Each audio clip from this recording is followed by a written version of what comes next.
കേരളത്തിൻ്റെ മാത്രമല്ല ഇന്ത്യയുടെ തന്നെ വളരെ ഗൗരവമുള്ളൊരു പ്രശ്നം, കോടിക്കണക്കിന് മനുഷ്യരെ, പാവപ്പെട്ട മനുഷ്യരെ ബാധിക്കുന്ന ഒരു പ്രശ്നം ഇന്നലത്തോടുകൂടി അത് ഇല്ലാതായി കഴിഞ്ഞിരിക്കുകയാണ്. തൊഴിലുറപ്പ് പദ്ധതി ഒന്നാം UPA ഗവൺമെൻറ്റിൻ്റെ കാലത്ത് CPIM ഉൾപ്പെടെയുള്ള ഇടതുപക്ഷ പ്രസ്ഥാനങ്ങളുടെ പിന്തുണയോടുകൂടി ഭരണം നടത്തുന്ന ആ ഘട്ടത്തിലാണ് ഇന്ത്യയുടെ ചരിത്രത്തിലെ ഏറ്റവും വലിയ തൊഴിൽദാന പദ്ധതി നടപ്പിലാക്കിയത്.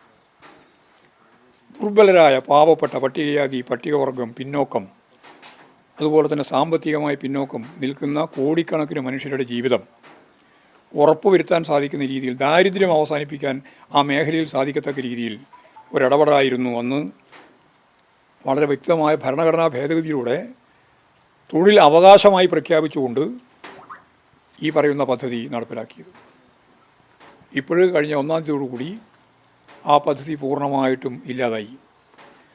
പേര് മാറ്റി എന്നുള്ളത് മാത്രമല്ല, BBG റാംജി എന്ന പേരിട്ടു എന്നുള്ളത് മാത്രമല്ല, തൊഴിൽ ലഭിക്കാനുള്ള അവകാശം അത് ഈ മേഖലയിൽ മൗലികാവകാശമാക്കി മാറ്റിയിരുന്നു. തൊഴിൽ ലഭിക്കാൻ അതിപ്പോൾ മാറ്റിയിരിക്കുകയാണ്.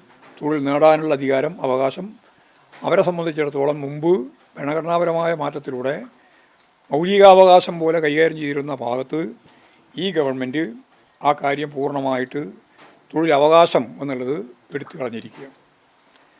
മാത്രമല്ല, നടപ്പിലാക്കണമെങ്കിൽ 60% കേന്ദ്ര ഗവൺമെൻറ്റും 40% സംസ്ഥാന ഗവൺമെൻറ്റും നൽകണമെന്നാണ്. എങ്ങനെയൊക്കെയാണ് പദ്ധതി നടപ്പിലാക്കുന്നതിനെ സംബന്ധിച്ചുള്ള ഒരു പ്രൊജക്റ്റും കേന്ദ്ര ഗവൺമെൻറ് മുന്നോട്ടേക്ക് വെച്ചിട്ടില്ല. കേരള ഗവൺമെൻറ് അതുമായിട്ട് ബന്ധപ്പെട്ട് ബഡ്ജറ്റിൽ പോലും ചിലവാക്കേണ്ടുന്ന പണത്തിൻ്റെ ഒരു അംശം മാത്രമാണ് ബാക്കി വക കൊള്ളിച്ചിട്ടുള്ളത്, ബാക്കി ഒന്നും ചെയ്തിട്ടുമില്ല. പദ്ധതി പൂർണ്ണമായിട്ടും അവതാളത്തിലായിരിക്കുകയാണ്. BJP ഭരിക്കുന്ന സംസ്ഥാനത്തിലെ ഗവൺമെൻറ്റുകൾ പോലും ഈ 40% ബാധ്യത ഞങ്ങൾക്ക് ഏറ്റെടുക്കാനാവില്ല എന്ന് പരസ്യമായിട്ട് പറയുന്ന നില സ്വീകരിച്ചു കഴിഞ്ഞിരിക്കുകയാണ്.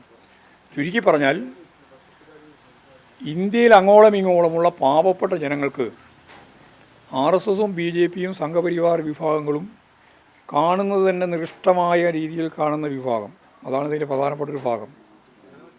അവർക്ക് ഈ പട്ടികജാതി, പട്ടികവർഗം, ഗോത്ര വിഭാഗങ്ങൾ, പിന്നോക്ക ജനവിഭാഗം, ഈ ജനവിഭാഗങ്ങളൊന്നും അവർക്ക് കാണാൻ തന്നെ പറ്റുന്നവരല്ല. ചാതുർവർണ്ണ വ്യവസ്ഥ അതേപോലെ തന്നെ വേണമെന്ന് പറയുന്നവരാണ്. അടിമ ജീവിതം ഇതേപോലെ തുടരണമെന്നാണ്. ഈ അടിമ ജീവിതം തുടരണമെന്ന ദാർശനിക കാഴ്ചപ്പാടുള്ള പ്രത്യയശാസ്ത്രമായ ഉള്ളടക്കമുള്ള BJP ഗവൺമെൻറ് നേരത്തെ UPA ഗവൺമെൻറ്റിൻ്റെ ഭാഗമായിട്ട് രൂപപ്പെടുത്തിയ തൊഴിലവകാശമായിട്ട് കണ്ട കാര്യം ഒഴിവാക്കി പാവപ്പെട്ട ജനങ്ങളുടെ ജീവിതത്തിൽ അവരുടെ പട്ടിണി അകറ്റുന്നതിൽ ഏറ്റവും പ്രധാനപ്പെട്ട പങ്ക് വഹിച്ച ഈ പദ്ധതി ഇപ്പോൾ പേര് മാറ്റി BBG റാംജി ആക്കി ഒന്നുമല്ലാതാക്കിയിരിക്കുന്നു എന്നുള്ളതാണ് വളരെ ഗൗരവമുള്ള പ്രശ്നം. ആ പ്രശ്നത്തിൽ കേരളം ഇന്ന് സക്രിയമായ പ്രതിഷേധത്തിലാണ്. ഇന്ത്യ മുഴുവൻ പ്രതിഷേധത്തിലാണ്. ഇന്ത്യയുടെ വിവിധ മേഖലയിൽ ഇന്നലെയും ഇന്നുമൊക്കെയായിട്ട് പ്രതിഷേധ പരിപാടികൾ നടന്നുകൊണ്ടിരിക്കുകയാണ്. ആ പ്രതിഷേധം കേരളത്തിലെയും ഇന്ത്യയിലെയും ജനങ്ങളുടെ തീർച്ചയായും കൃത്യമായ അവകാശത്തെ അടിസ്ഥാനപ്പെടുത്തിയുള്ള പ്രതിഷേധമാണ്. ആ പ്രതിഷേധം വമ്പിച്ച രീതിയിൽ ഉയർത്തിക്കൊണ്ടുവരണം. കേന്ദ്ര ഗവൺമെൻറ് ഈ നിലപാട് മാറ്റണം. തൊഴിൽ അവകാശമായിട്ട് തന്നെ ഇതിനെ കണക്കാക്കണം. 125 ദിവസത്തെ തൊഴിൽ കൊടുക്കുമെന്ന് പറഞ്ഞുകൊണ്ട് ഒരു ദിവസവും തൊഴിൽ കൊടുക്കാത്ത അവസ്ഥയിലേക്ക് ജനങ്ങളെ പറ്റിക്കുന്ന നിലയാണ് സ്വീകരിക്കുന്നത്. ഇതാണ് ഇത് സംബന്ധിച്ചുള്ള വളരെ പ്രധാനപ്പെട്ട കാര്യം.